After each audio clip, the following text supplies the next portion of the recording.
Welcome, friends, to another episode of the Spiritist Magazine program here at Kardec Radio. Welcome. This is Shane Martin. I'm broadcasting to you from Central Virginia at the Spirit Society of Richmond. What a blessing to be here today with another article from one of the issues of the magazine. For those who are new, even for those who are returning listeners, we want to encourage you to visit the website of the Spiritist Magazine. There, you will not only find today's article from issue 23 of the magazine, but also all of the issues of the magazine free of charge.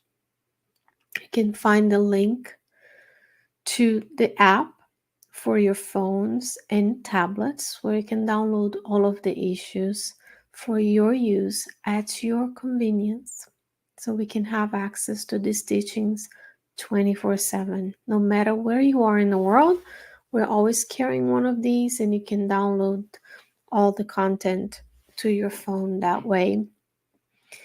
And today we're going to be talking about a most important topic of clarification being a tool for loving as well. How do we deal with the blows of life? How do we deal with situations where people are rude to us, are aggressive towards us, and how the Spirit Emmanuel suggests and recommends that we act on that manner. We chose this chapter from the book The Consoler or O Consolador by Emmanuel through the mediumship of Francisco Cancido Xavier, and this is question and answer 344. The book is not yet in English, but you can find some of the articles here at the Spiritist Magazine.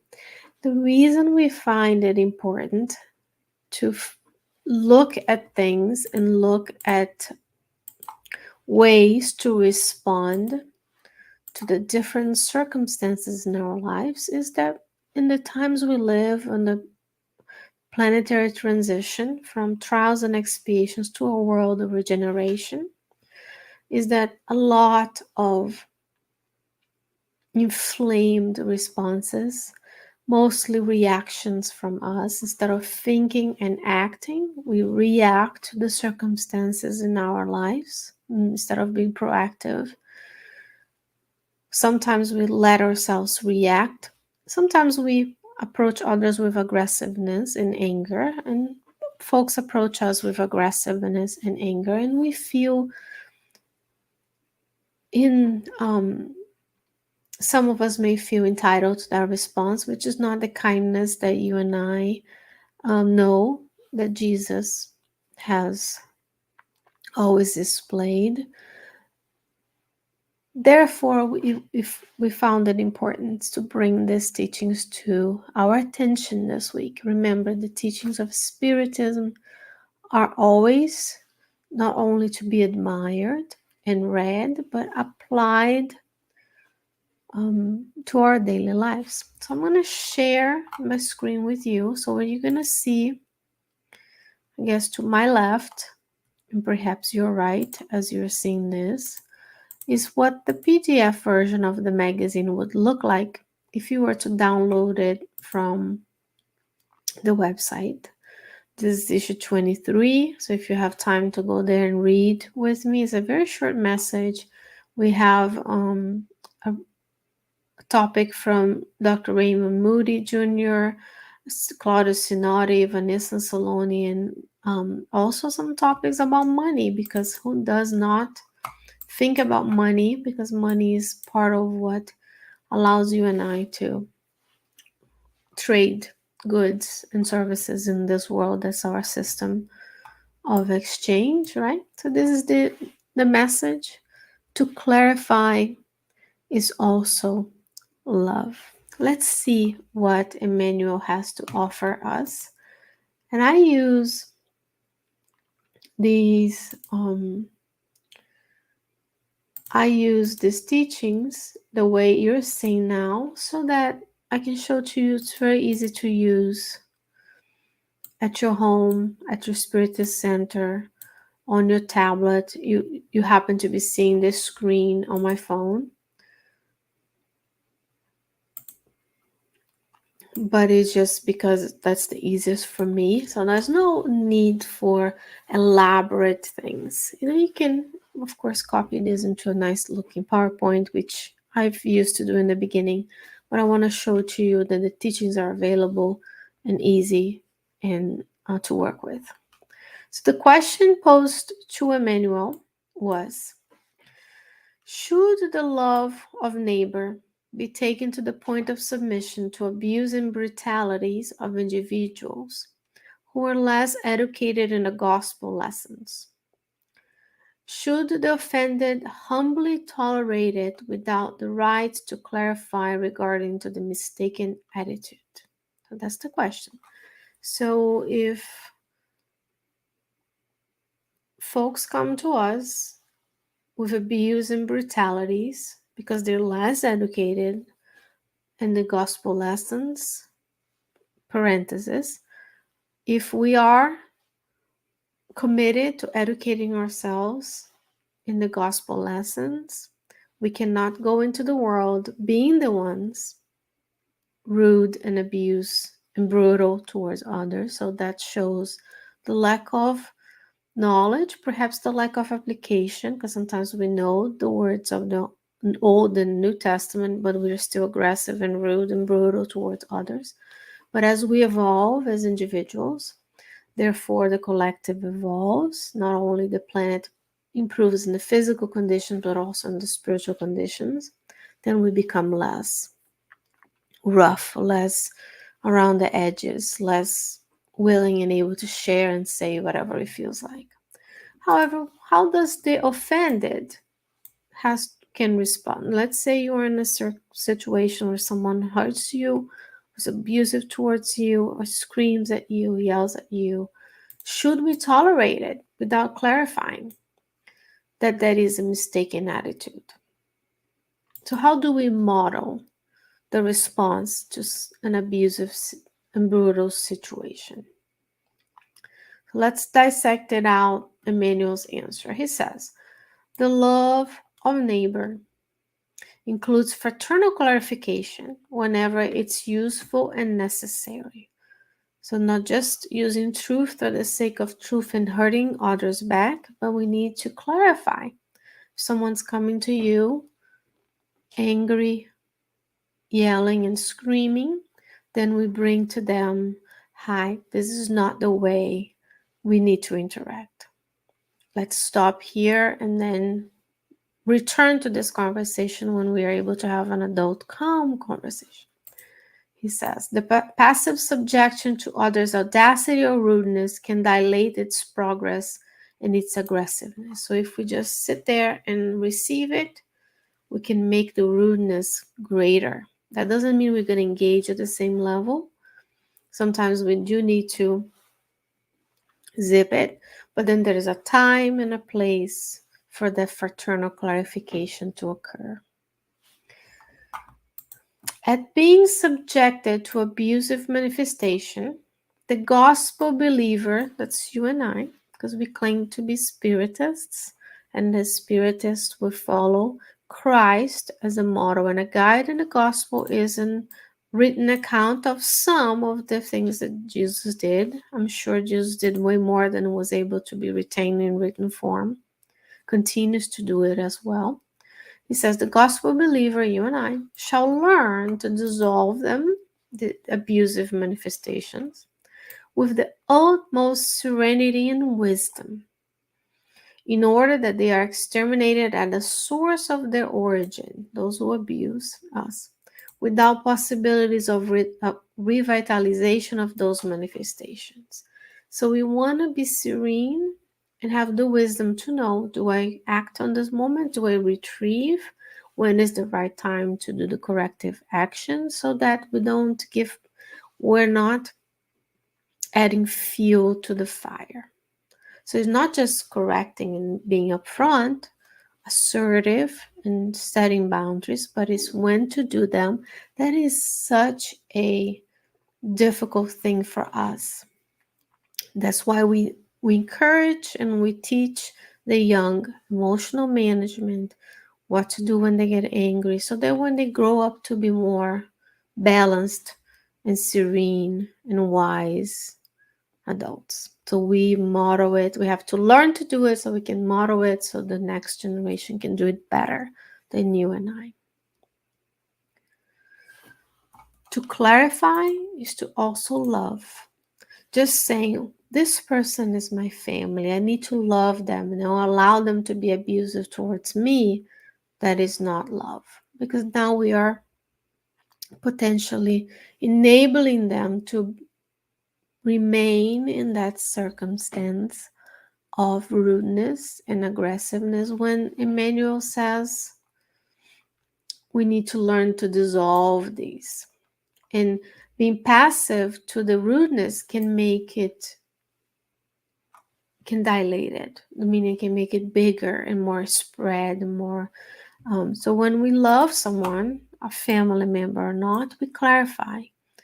At the right moment, we say, this is not acceptable. This is not professional behavior if we are in the professional environment. This is not kind, and we are believers of the gospel.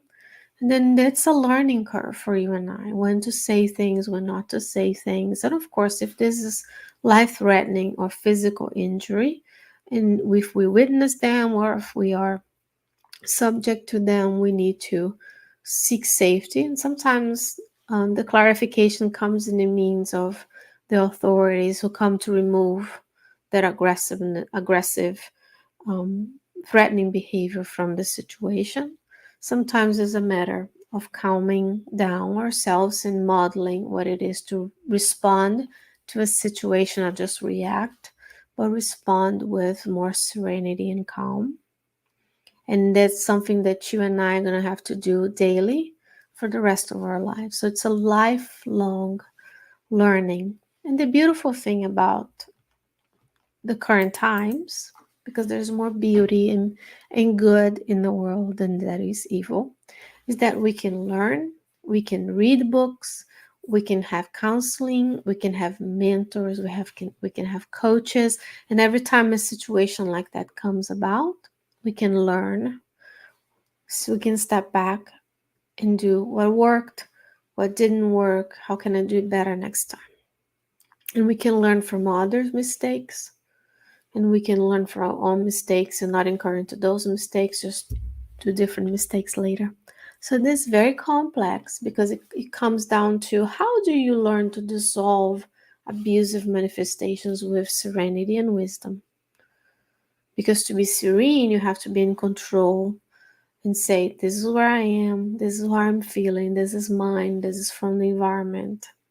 How do I respond? And ultimately, we want to learn that emotional management. We want to learn, so we are not the ones in being the abusers in that situation. I'm talking about physical, emotional, psychological. Even when we just scream at a cashier because they didn't bag our bags the right way, or the coffee, they made a mistake on our coffee order, we are being abusive. Because Christ, there's no recollection, there's no records of Christ doing that to others. So if Christ is the model, then we need to aspire to that model, because he's not only the model, he's the model and guide. So he's guiding us towards to being the path of light for others, leaving little drops of light, like little light lit candles, so people can see, oh, their coffee was messed up and they didn't throw the hot coffee at the barista. And I'm making it very simple examples, but very prevalent examples that you would see. Everybody's filming everything these days, so it's very easy to see those examples as we scroll through social media and we spend time that way versus reading a book. So there are many examples of where we can be that clarification, we can step in and help others if we are witnessing something that doesn't sound right. Right? It's hard work. But we live in hard times. We are redressing mistakes. We're meeting people from our past. We're learning to love, improving ourselves in the process. So there's a lot for us to consider. Let's continue. He says, all that is needed is to know how to explain well without adding the damaging expressions of egocentrism. Explain well without adding damaging expressions. So how can we can address someone and say, look, when you called me, when you did X, Y, and Z, this is not appropriate. I don't appreciate you speaking with me like that. And most importantly, let's think, if you are the one doing, if you catch yourself doing that, stopping yourself and apologizing and making amends so that the guilt and the remorse doesn't reach us. So it's a constant learning, day and night. And in Spiritism, we know about intelligent sleep as a parenthesis to this, because I'm trying to give you simple examples of things that we do in everyday lives, but it also goes all the way to how to interact in the business, how to treat my family well, how to deal with strangers in greater, more impactful things in our lives. But the addition of those little acts is what makes the sum of our experiences in this lifetime. So we start small, we manage ourselves, and then we can come to this explaining well without adding damaging expressions of egocentrism. So one thing you can do that is an aid to this is pray before going to sleep. Because if you spend the whole day trying to improve, the spirits are there with you, holding our hands, so we can do that. Then at night, you can say thank you for the support, the invisible hands of God. We just studied that on this morning here at the Spirit Society of Richmond. The invisible hands of God. That will be on the book Green Light by Andrea Louise later in this week. We have so much help. And then at night you can say, okay, I'm having issues with this person, this situation. God grant me the opportunity of going to the spiritual realm, talking to this my mentor and the spirit counselors and psychotherapists in the spiritual realm. Maybe we bring that person into the meeting as well, and we can have this therapeutic session. Maybe we go to a workshop on emotional management during the night. There's just so much good we can learn, not only when we are awake, but also when we are asleep. We leave the physical body behind, still attached to it through our perispirit. Then it rests, it renews itself, and then we go and we learn elsewhere. And then we come back and apply. That's the important part too. We have to apply. He says, all that is needed is to know how to explain well, albeit with greater energy to prevent the prevalence of the error or the deviation from goodness. So be strong. Yes, yes, no, no. And if someone is being abusive, you can say, that's my boundary. You don't talk to me like that. Call me when you're calmer. Hang up. So there are a lot of ways to explain well how a situation didn't go well for you. Remember, there's two sides to the coin. Sometimes we feel offended. The other person is unaware that was they said or did something that is, from what their perspective, they were upset and angry in the rightful mind to yell at people, for example. But then you have to come back and be like, hey, I love you, and I want us to. I love you as a child of God, as a brother and sister in this humanity. And this is not appropriate. The way you said this or the other, let's work in a better way next time. So that's the balance. And then we learn through relationship, through interactions. We are fulfilling the law of society. We're not alone in this world. When we were feeble and young, folks cared for us and taught us. We don't build the things that we use. We are a community. We are intertwined. We are acting and helping one another. Last but not least, it says, regarding the process of clarification, how do you go about clarifying that was not appropriate? You must manage without the use of physical strength at any time and situation. We don't go and punch back. We don't go and yell back. We breathe. We learn to calm. We center. We pray for the spirits to come help the situation. However, it's fair to demonstrate the nuances of energy required by the circumstance. Sometimes we may have to say stop, be forceful, remove ourselves from the situation. Sometimes we have to pick up the phone and call 911. So that is if it escalates to physical violence. So there are many different varieties of clarification, which may vary and be based on invariable good. But ultimately, we want to see what would be the best for all parties, the best compromise for all parties at this moment. And if someone is in need of help, if you see someone in that situation, it's up to us to be the good Samaritan who will stop and intervene before it gets much worse. Because maybe by saying something, you may save a life, you may help with lessen the traumatic event, it may help people with feelings of love, someone cares for them. So there is so much we can talk about the implications of our actions and how we don't want to be the ones with rudeness, aggressiveness, and abuse and brutality towards others. And there are ways as the recipient of those, mainly because of the, let's think this through.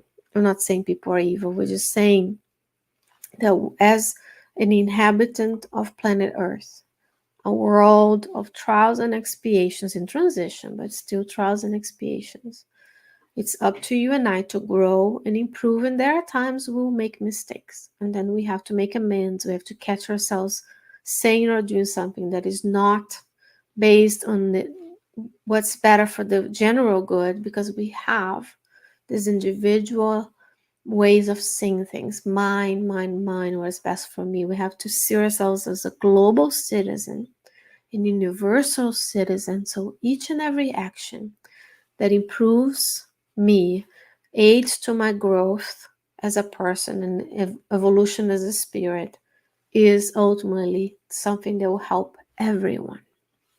And this message is from the book O Consolador by Emmanuel through the mediumship of Francisco Cancido Xavier. Dear friends, what a blessing to be with you today. As always, we love to be together to bring these teachings and these resources free of charge when you visit spiritistmagazine.org. And I want to encourage everyone to go to the website and download and read and see how this applies to your lives, how well you're already doing it, and what else can we do to make it even better. Between now and the next time we meet, God willing, I'll be back with you next week at 8 p.m. Eastern Standard Time. However, if you'd like to improve even more today and have even a greater experience at listening to the teachings of the spirits, please stick around. Join our dearest friend Carol Correa with an episode of the Divine Laws. She's reading through the third part of the Spirit's book with great insights and comments, a lovely heart and soul. So please stay tuned for her program at 9 p.m.